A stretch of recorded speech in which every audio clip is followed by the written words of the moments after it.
क्रांतिकारकांनी बलिदान दिले तेव्हा आपला देश स्वतंत्र झाला आहे। मी अमर फिरोज पिंजारी काही दोन शब्द सांगावे म्हणून मला संधी दिली त्याबद्दल गुरुजनांचे मी मनापासून आभार मानतो।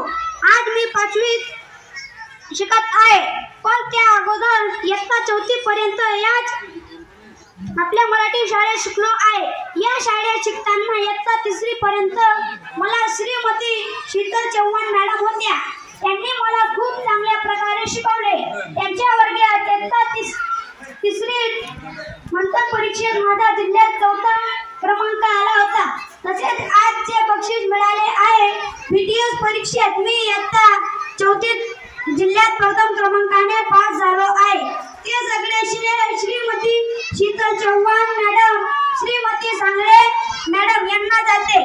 त्याचबरोबर श्री कैलास वाघ सर यांचे वेळोवेळी मिळालेले मार्गदर्शन देखील तितकेच महत्त्वाचे आहे। श्री वाघ सर यांनी प्रत्येक स्पर्धा परीक्षेच्या वेळी जास्तीचा वेळ काढून आमची ट्युशन घेतली।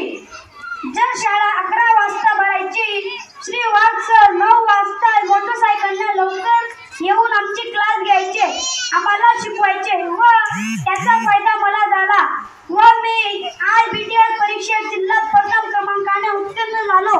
यामुळे माझा पुणे येथे सुद्धा मान्यवरांच्या हस्ते सत्कार झाला। या माझ्या मराठी शाळेत मी खूप काही शिकलो आहे। ते माझ्या गुणवंत शिक्षकांमुळे त्यांचे आशीर्वाद कायम स्वरूपी माझ्या पाठीशी राहोत ही माझी शिक्षकांच्या चरणी मी प्रार्थना करतो व आमची शाळा उंचावर आहे व सदा उंचावर राहील। पण जाता जाता मी तुम्हाला एकच सांगेन, मी फक्त जिल्ह्यात क्रमांक आणला, तुम्ही राज्यात क्रमांक आणला। इतके बोलून माझे भाषण संपवतो। जय